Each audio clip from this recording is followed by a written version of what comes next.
Les 12 coups de midi. Émilien chute sur une question people. Émilien, invincible dans les 12 coups de midi, a trébuché sur une question people le 21 mai 2025. Saura-t-il rebondir avec sa cagnotte de 2,4 millions d'euros? Imaginez-vous sur un plateau télévisé, sous les projecteurs, face à une question qui semble à votre portée, mais qui vous échappe au dernier moment. C'est exactement ce qui est arrivé à Émilien, le champion incontesté des 12 coups de midi, le 21 mai 2025. Lors de sa 601e participation, ce jeune prodige a une fois de plus captivé les téléspectateurs, mais une question people a mis à mal son parcours sans faute. Comment un maître du jeu, avec une cagnotte frôlant les 2,4 millions d'euros, peut-il trébucher sur une question apparemment accessible? Plongeons dans cette journée mémorable pour décrypter cet événement et explorer ce qui fait d'Émilien une figure incontournable du petit écran. Émilien, l'indétrônable, maître des 12 coups, Émilien n'est pas un candidat ordinaire. Depuis septembre 2023, il domine les 12 coups de midi, enchaînant les victoires avec une aisance qui force l'admiration. Avec 601 participations à son actif, il a transformé le plateau en son terrain de jeu, impressionnant même les anciens champions. Sa cagnotte, qui s'élève désormais à 2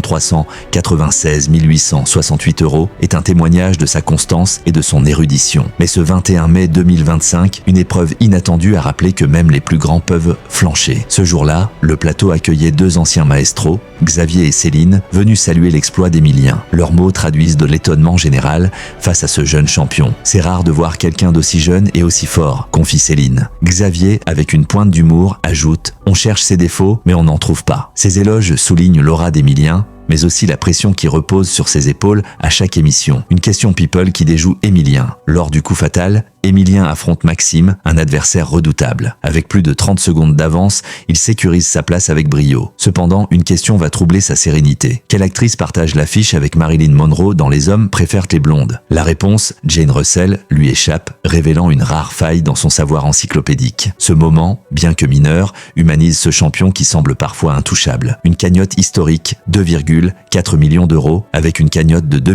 396 868 €, Émilien écrit l'histoire des jeux télévisés en France. Ce montant, accumulé au fil de ses 601 participations, reflète non seulement son talent, mais aussi sa régularité. Chaque émission est une opportunité d'augmenter cette somme, mais aussi un risque de tout perdre face à un adversaire redoutable. Comment parvient-il à maintenir un tel niveau de performance ?